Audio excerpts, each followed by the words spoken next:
Kitty Jones left her home and career for a relationship with the R&B idol. That's when she says the abuse began. Now speaking out, Kitty Jones had been dreaming of this moment for years. It was June 2011, and R. Kelly had just performed to a frenetic crowd at the Verizon Theater outside Dallas, Texas. It had been nearly 2 decades since the singer's raunchy lyrics and honeyed voice turned him into a R&B superstar and sex symbol. But despite multiple controversies over his alleged sexual relationships with underage girls, his still dedicated fan base sent his latest album, the throwback solo LP Love Letter, to number 6 on the Billboard 200.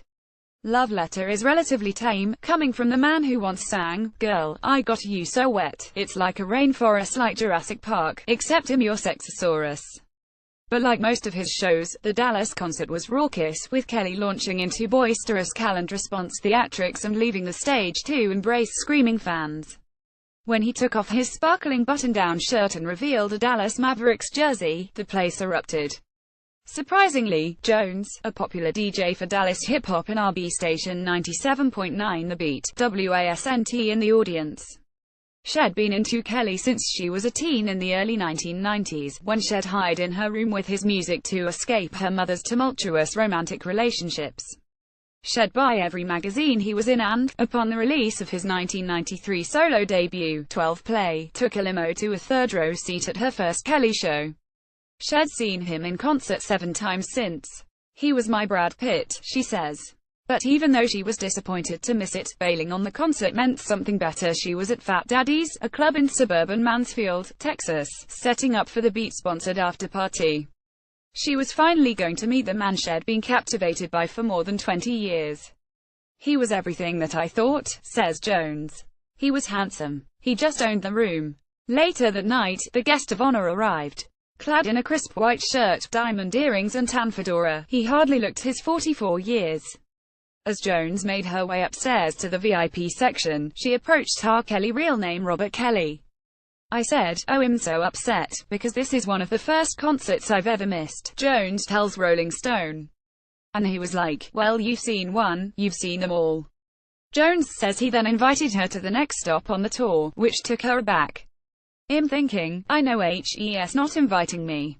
On the inside, I'm freaking out a little bit, Jones says. "Did he really say that he was everything that I thought? He was handsome. He represented a powerful man. He just owned the room and had all the things that make up that oh my god factor." As Jones tells it, when Kelly went to shake her hand after small talk, he gave her a piece of paper with his phone number and told her to text him her number. Jones says that after she texted Kelly from the bathroom, he replied, saying to always call him Daddy, never call him Rob. Worried that any continued interaction that night would look unprofessional, Jones says she decided to take off. "I was just like, I'm outta here, beeline to my car," she recalls. Around 3 a.m., Jones says Kelly called her to ask where she had gone, following up with a text that read simply, "Simpic." The night would begin, according to Jones, a 2-year relationship with Kelly rife with alleged physical abuse, sexual coercion, emotional manipulation and a slew of draconian rules that dictated nearly every aspect of her life. Those rules, including what and when to eat, how to dress, when to go to the bathroom and how to perform for the singer sexually, were first described in writer Jim DeRogatis' bombshell BuzzFeed feature on Kelly last July. But the girls that story focused on met Kelly when they were in their teens. Jones was different. She had a career, a car, an ex-husband, a child. She'd been working in radio for more than 5 years and was used to being around celebrities. And while Kelly denies the allegations to Rolling Stone, over the course of multiple interviews with Jones and others familiar with her situation, what emerges is a detailed account of her relationship with Kelly and a first-hand look at life in the singer's inner circle. Jones and R. Kelly on the first night they met, in 2011. Courtesy of Kitty, Kelly's alleged manipulation of women dates back to 1994, when the singer, then 27, married 15-year-old R&B singer Aaliyah. In 1996, Kelly was sued for $10 million by aspiring vocalist Tiffany Hawkins, who claimed that she first began having sex with Kelly at age 15 and suffered personal injuries and severe emotional harm because she had sex with the singer, and he encouraged her to participate in group sex with him and other underage girls. The lawsuit was settled for an undisclosed sum in 1998. Kelly would eventually settle separate suits brought by two more women who said they'd had sex with him when they were under 18. In February 2002, Derogatus, then a reporter and music critic for the Chicago Sun-Times, anonymously received an infamous 26-minute video and passed it on to the police. The tape allegedly shows Kelly telling a girl to call him daddy and urinating in her mouth. The girls aren't told the paper that the girl had only been 14. "It's crap, and that's how we're going to treat it," Kelly told a Chicago TV station at the time. Kelly was indicted 4 months later on multiple child pornography charges and faced up to 15 years in prison. After finally going to trial in 2008, Kelly was found not guilty on all 14 counts. Jurors admitted after the trial that they could not verify the identity of the girl, who did not testify, despite more than a dozen witnesses identifying her on the tape. Consequently, they could not definitively say that she was underage. As a radio personality in a still nascent social media era, Jones, who first became an on-air DJ in 2006, was a conduit for listeners to comment on Kelly's legal troubles, including his 2008 acquittal. On air, she says, she tried to remain neutral, but she admits that at the time, she thought the singer may have been set up. She continued to be a devout fan. "I still went to his concerts. We played his music on the radio," she says. I didn't know there were other girls that he had paid off. Jones says the two began speaking regularly via phone and text for 2 months after their first meeting, before they met again. "I want you to come and see me in Denver," Jones says Kelly told her. "That's my getaway spot." He would cover the airfare, the hotel room, everything. All she had to do was get on a plane and show up. "I got there before he did because he of course doesn't like to fly, so he's taking the bus," Jones says. She had sent Kelly racy photos while he was en route to the hotel and was excited to reunite face-to-face. As she waited in the hotel room for Kelly to arrive, she heard a knock at the door. "He brushed past me," Jones says. "I'm thinking we're going to hug or peck each other. But he plopped down on the couch and pulled out his penis and started pleasuring himself. Maybe he just has weird ways of getting off," Jones remembers thinking during her second encounter with Kelly. Jones was stunned. "Should she leave, say something, proceed? If this were a regular guy working at CVS," says Jones, "she would have been furious. But the combination of physical attraction and the 2 months of courteous courtship just made Jones put the incident in the back of my head. I was attracted to him and was just like, well, okay. Fine," she says. "Maybe he just has weird ways of getting off." The two had oral sex that weekend, with Kelly, according to Jones, saying things like, "I gotta teach you how to be with me and I gotta train you." He was like a drill sergeant even when he was pleasuring me, Jones says. "He was telling me how to bend my back or move my leg here. I'm like, why is he directing it like this? It was very uncomfortable. But he tried to make me feel special about the trip," Jones adds. "Like, if I didn't really like you, I wouldn't have done that, and I wouldn't even be wasting my time flying you out, and I respect you." Jones and Kelly continued their romance, with Kelly, according to Jones, sending her flowers and gifts at work. "I had been divorced a couple of years at that point and I was meeting some bad guys," Jones says. But Kelly made her feel better. "He's not trying to hurry up and have sex. It was an escape for me." She was single, lonely, and her son was living in Europe with her ex-husband. Kelly offered the perfect respite. It was in September 2011, during Jones' first trip to Chicago to visit Kelly at his Trump Tower apartment, that she began noticing odd incidents. After Jones texted Kelly that the driver arrived at the airport on time, Jones alleges Kelly told her not to speak to him and inform the singer if the driver talked to her. It was part of a pattern, Jones later realized, of male figures in Kelly's orbit avoiding interacting with any woman around the singer. Jones recalls stumbling on a stair that night and watching 2 male employees nearby not flinch. "They knew not to talk to me or help or anything," she says. Despite the red flags, Jones was starting to fall for Kelly. She says as the singer began to confide in her more about past traumatic events like the deaths of his mother and childhood girlfriend, she began feeling protective of him. If people knew who he really was, thought Jones, they'd be more sympathetic. "Rob kinda makes you feel like you have to defend him," she says. "It's like you and him against the world. If someone brought him up in conversation, immediately a wall went up.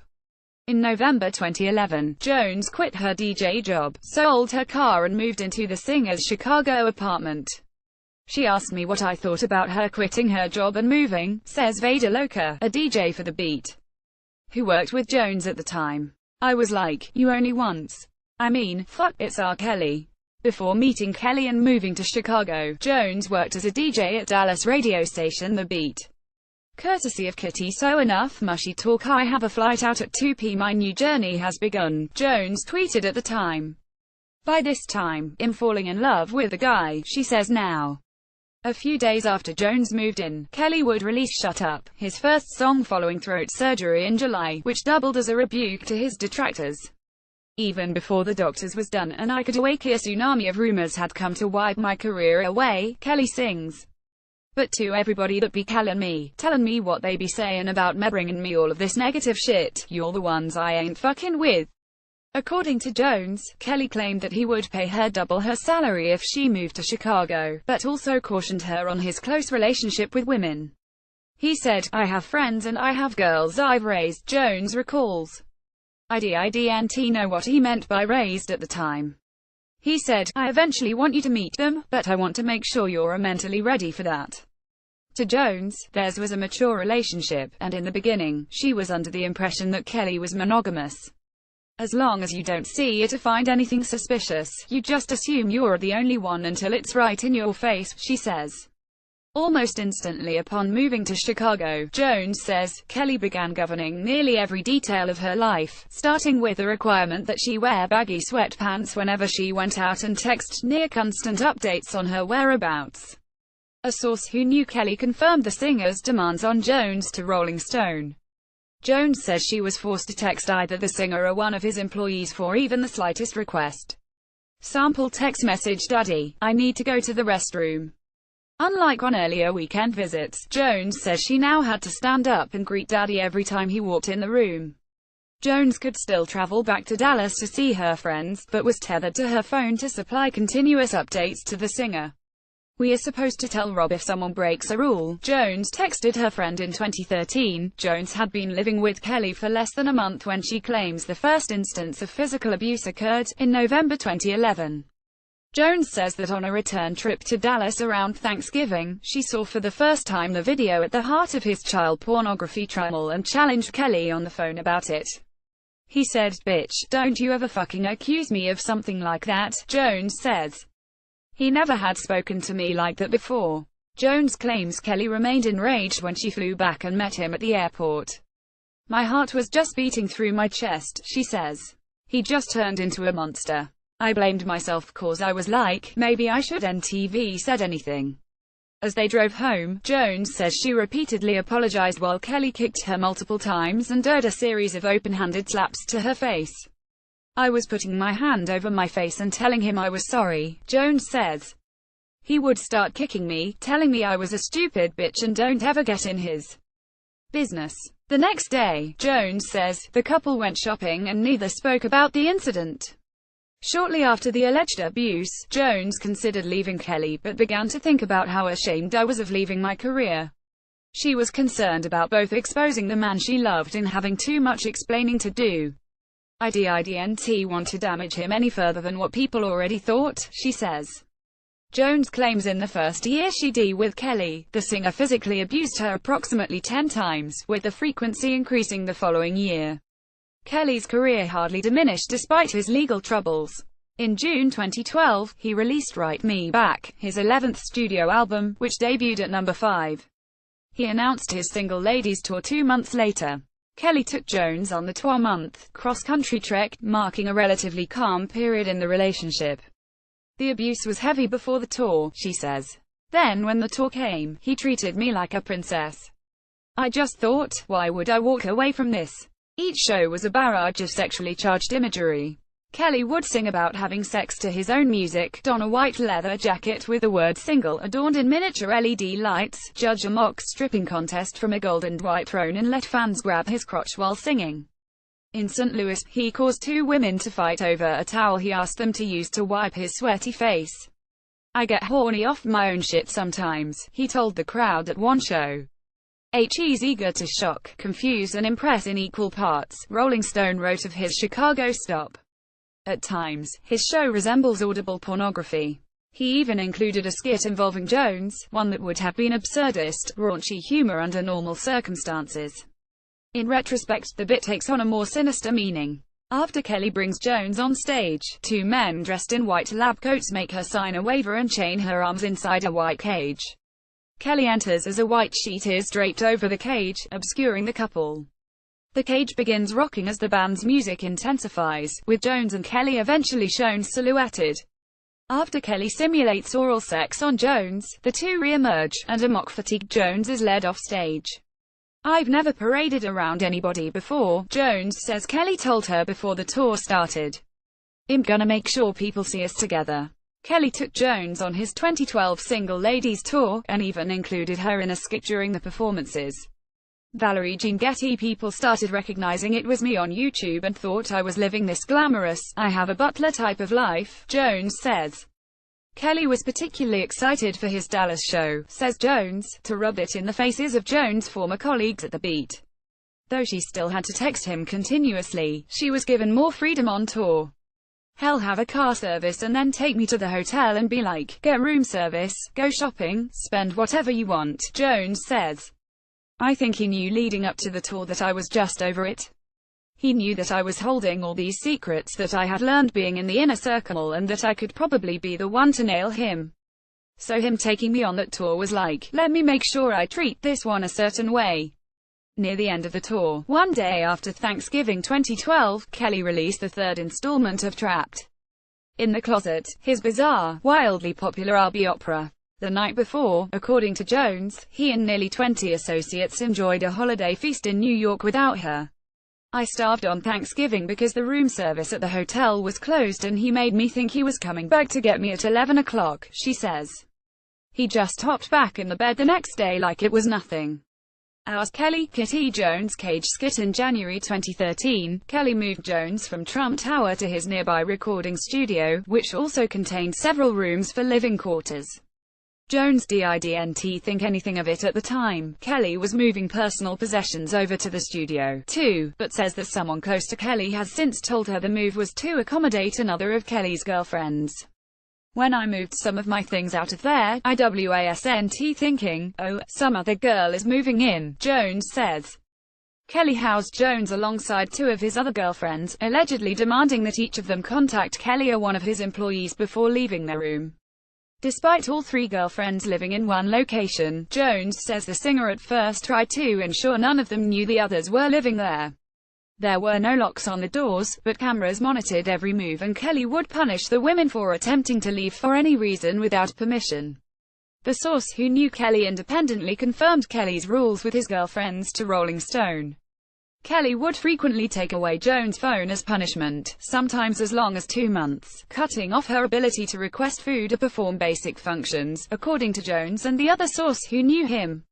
2 months into living at the studio, Jones says, Kelly began using starvation on her as punishment for not following his orders. Jones says the longest she went without food was 2.5 days, though single days without a meal were not uncommon. "Will you send a pizza here to studio? I'm alone till 4 a.m. No card, no money, just dropped off with my blanket and the guys aren't replying," Jones texted childhood friend LaToya Howard on May 23, 2013, at 12:35 a.m. "I feel dizzy." Loka, who worked with Jones at the Beat, tells Rolling Stone that she noticed Jones' drastic weight loss after Jones broke up with Kelly and said Jones told her she had sometimes not been allowed to eat. Per Kelly's rules, say multiple sources, any sharing of personal info, your hobbies, where you worked, your favorite food, with another woman was not allowed. The girlfriends all had nicknames, with Jones claiming that none of them knew the others' real names upon meeting. "We are supposed to tell Rob if someone breaks a rule or tries to be negative with each other," Jones texted Howard on March 16, 2013. Texts Jones sent to her childhood friend on 2 different occasions. "Courtesy of Kitty, if you disclose your relationship with him to another woman, how long you've known him or whatever, you can get beat," Jones claims. He doesn't want in any way for one girl to feel more like, oh, we're closer than you guys. Even though we knew deep down we're all living there, we didn't address it. Any woman living in the studio, she says, was obligated to look down when walking down the hallway or toward the bathroom to avoid looking at other men. When I was on tour, it was just clear that people knew not to be in my path, Jones says. I don't know what you would think would happen if you're looking at somebody. I think looking at it like that's letting a guy know it's okay to speak to you. She started sending me text messages like, if there were guys around, she could not look at any of them, Howard says. She had to always have her head down, or if they were in a conference room and she was sitting next to Rob, he would have her turn facing him and she had to keep her head down the whole time. If a male would say something funny, she couldn't laugh. One musician who opened for R. Kelly during this time also noticed Jones' guardedness. Probably the first week of the tour, we tried to speak to Kitty and she just kept walking, he tells Rolling Stone. He had control over her. She was scared to even have a conversation with anyone else. The last show, she walked up to us and hugged us, but you could tell she was looking over her shoulder to make sure nobody was looking. Todd Mohammed, a longtime friend of Kelly's who has written and produced for the singer, denies that Kelly acted abusively toward women but admits that the singer made it a point to separate his male acquaintances from his girlfriends. He's very, very private, Mohammed says. I've never known him to have a girlfriend that would have a relationship, even a friendship, with any of his boys. He definitely keeps them separated. You just become numb to what's happening, says Jones. Jones says that in March 2013, she was introduced to another one of Kelly's girlfriends. The singer brought the woman in naked and told her to crawl toward Jones and perform oral sex on her. He told me, I raised her. I've trained this bitch. This is my pet, she says. That night would begin a new, darker chapter of Jones' relationship with Kelly, one in which she claims he would force her to have sex with other women. Kelly would frequently fly girls in for sex, says Jones, and order her and his other girlfriends to hook up with them. You can't say no because you're going to get punished, she says. You just become numb to what's happening. It's so traumatic, the things that he makes you do to other people and to him. He videotapes everything that he does, and sometimes he'll just make you watch what he's done to other girls or girls that he had be together, she adds. He would masturbate to that and then have you give him oral sex while he's watching what he did with somebody else on his iPad. In one particularly graphic example, Jones claims she witnessed Kelly urinating on two women while she and the women were in the middle of a sex act with a singer. It was just a game for him, she says. He just went back and forth on them when he was peeing and told another girlfriend to clean it up afterwards. That was the worst that I've ever seen. Jones claims her coerced sexual encounters with women became more frequent as time went on. 99% of the time, I didn't want to do it and I would tell him I didn't want to do it, Jones claims, adding that she once vomited after performing oral sex on another one of Kelly's girlfriends. It was the most horrible thing. People look at it and go, oh, you're grown. No. You have to actually be there to know exactly what it felt like for a person to overpower you and make you feel like there's nothing for you outside of him.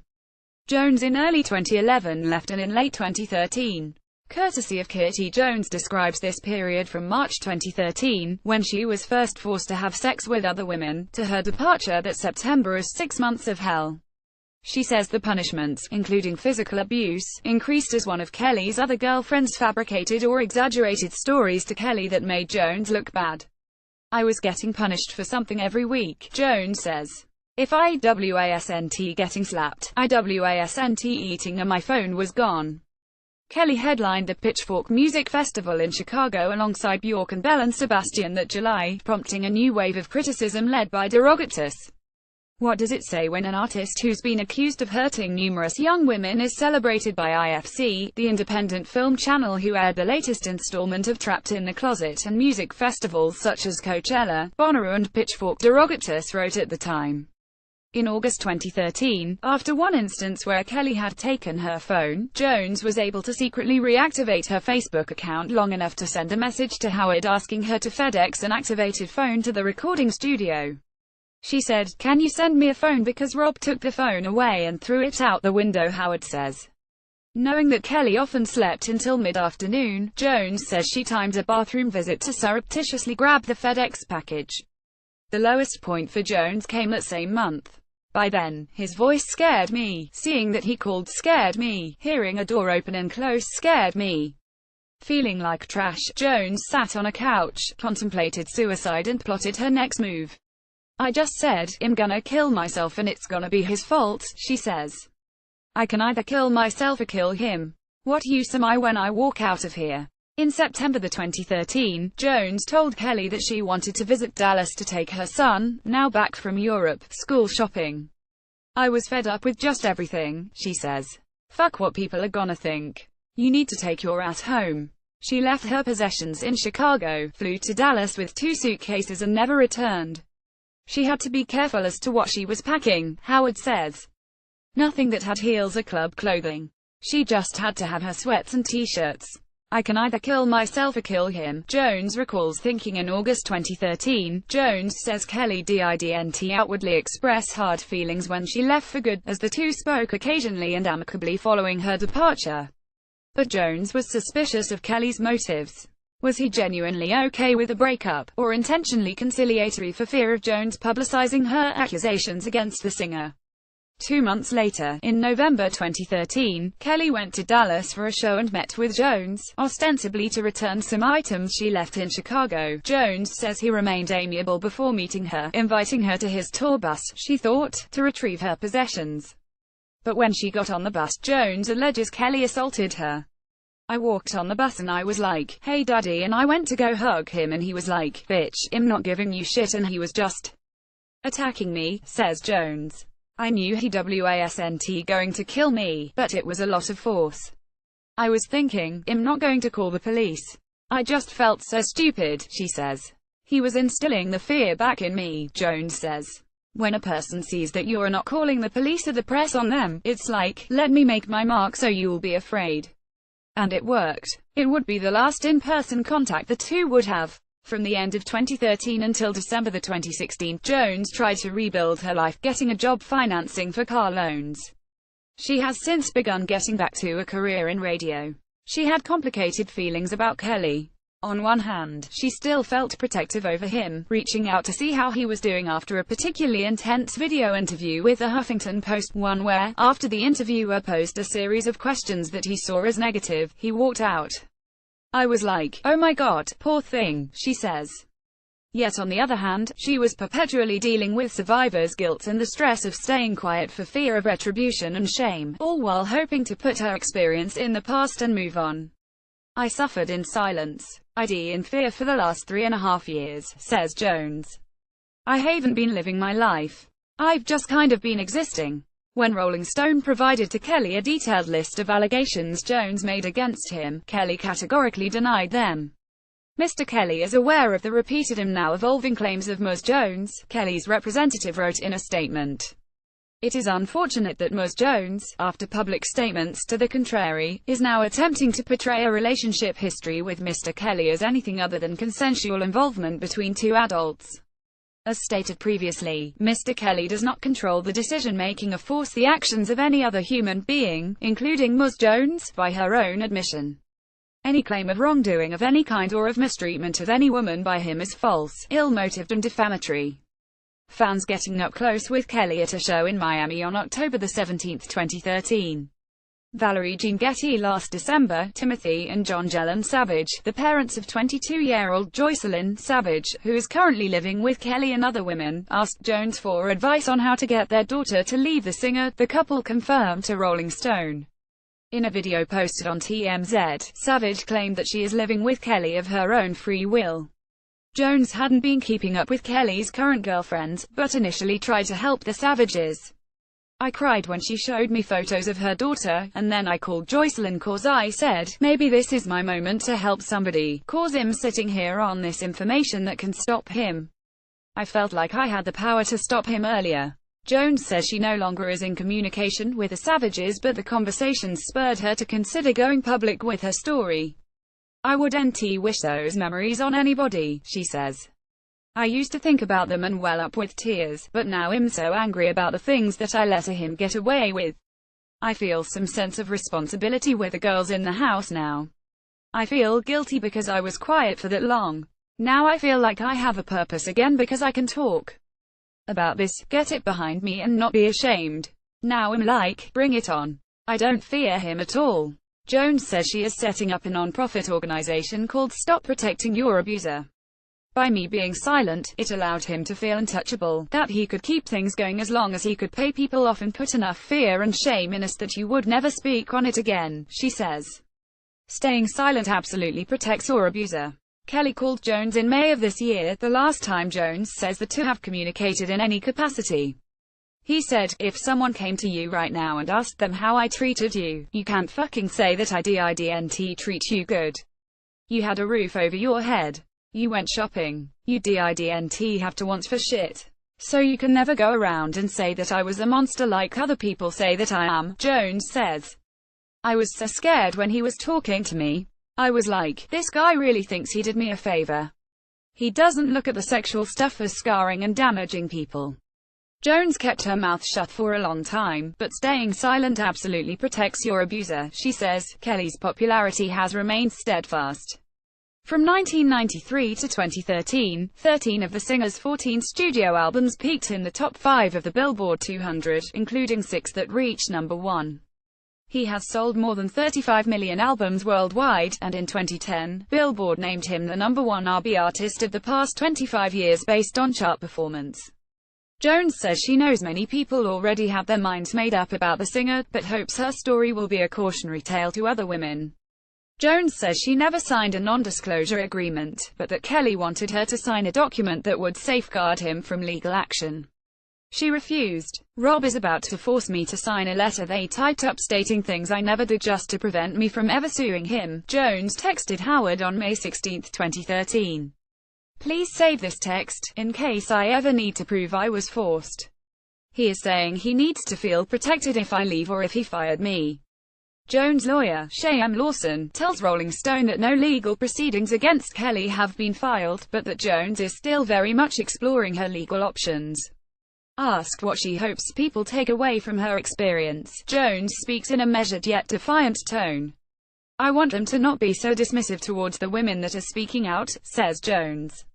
"We're not just rolling over out of bed and saying, let me just make up a story about R. Kelly today. Let me make it sound similar to something that help's already been accused of and put my own remix to it just because I want some attention. Anyone who has spoken out has gotten annihilated in the press and from fans. And then they judge people by how they look. She's too old. He wouldn't go for her. This bitch is lying. Any little thing to justify what he's doing to people," Jones continues, her voice rising. "It pisses me off that people that really did suffer and go through the things that they did and wanted to kill themselves are still ashamed, in hiding, embarrassed and just afraid overall to speak out. The backlash from it will make you feel like you wish you'd never talked about it. And all this has been replaying in my head and I'm like, fuck that. I'm not letting this be me."